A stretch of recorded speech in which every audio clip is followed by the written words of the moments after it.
My name is Jesse Reeves. Today, we will be reviewing batch programs in CMPOnline. Batch programs allow for tasks such as adding notes, reviews, and more to be completed quickly and accurately. Before continuing with this video, you should already be familiar with navigating CaseMaster Pro online, as well as using the activity screen on case files. If you would like a refresher on either of these topics, please watch our Case File Basics YouTube video, linked in the description below. First, we'll look at adding notes in a batch. To do this, navigate to Administration, Batch Programs, Batch Notes. First, we'll see a note on this screen instructing us to download the Excel template file. This file will allow us to enter which files we would like to update. I have already saved this file on my computer, but if this is your first time adding batch notes, you can click here to download. Once we have the Excel file opened, we'll see two columns, file number and opponent number. In the file number column, enter the file number for those cases in which you would like to add a note in the batch. This is done by simply entering the file number like so. Optionally, you can also specify which debtor each file note applies to. In this example, we'll enter 1 to indicate the note applies to the first debtor on all files. Once completed, save this file to your computer. We'll then navigate back to CaseMaster Pro Online and select our file by clicking on the blue box like so.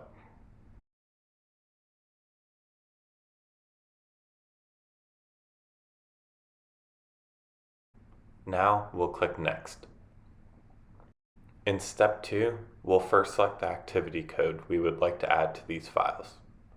Then select the note date, which defaults to today's date.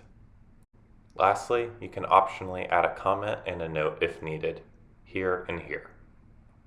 Once done, click Import. Your notes will then start to import, and you can move off this page if you've entered a large amount of files, but ours will only take a few moments. Once it's completed, we can click View Log to confirm everything was added successfully.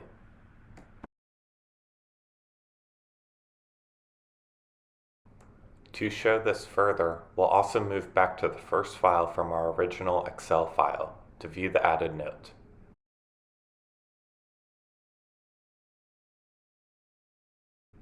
Seen here. The process of adding batch reviews is very similar.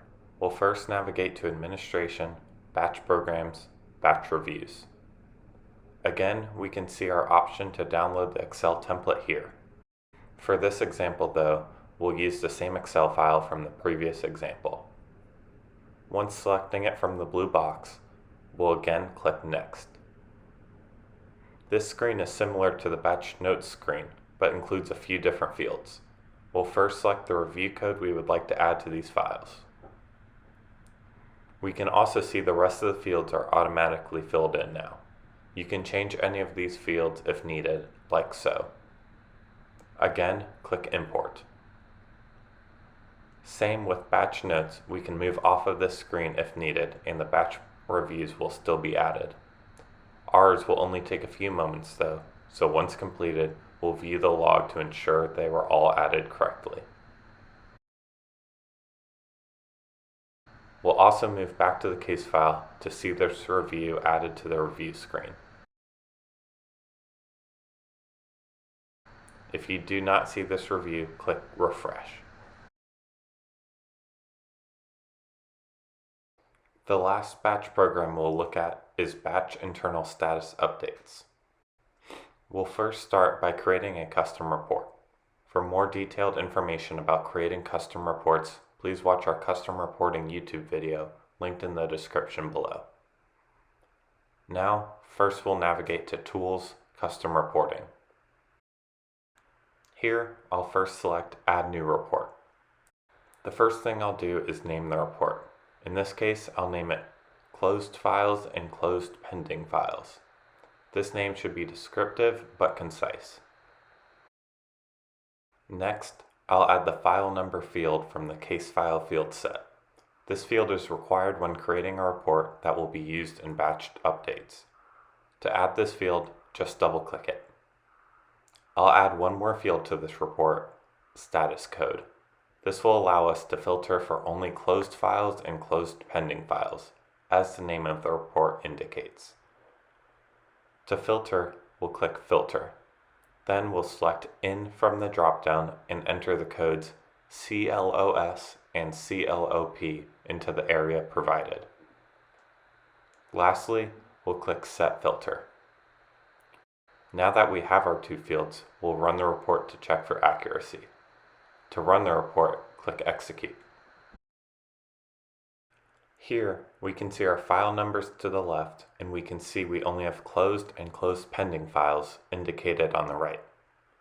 Now that we know we have all the files we would like to update and no others, we'll click Back and then save the report.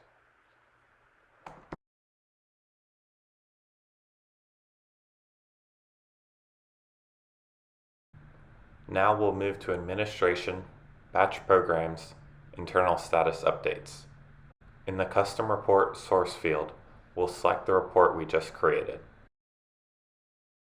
In the New Internal Status field, we'll select Michigan Office. We can also click View above Custom Report Source to double check that we have the correct report selected. After double checking, we'll select Back and then we'll reselect our custom report source and our new internal status. Then we'll click Update. We'll now click OK and then wait for the batch process to finish updating. Once it's finished updating, we can click View Log to ensure all files were updated correctly. We can also move back to a file included in our custom report to ensure the internal status was updated properly.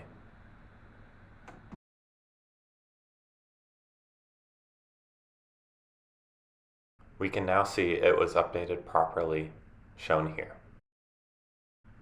And that wraps up this video. As always, if you have any additional questions, feel free to contact us through the contact support icon in the application or through our website. Thank you and have a great day.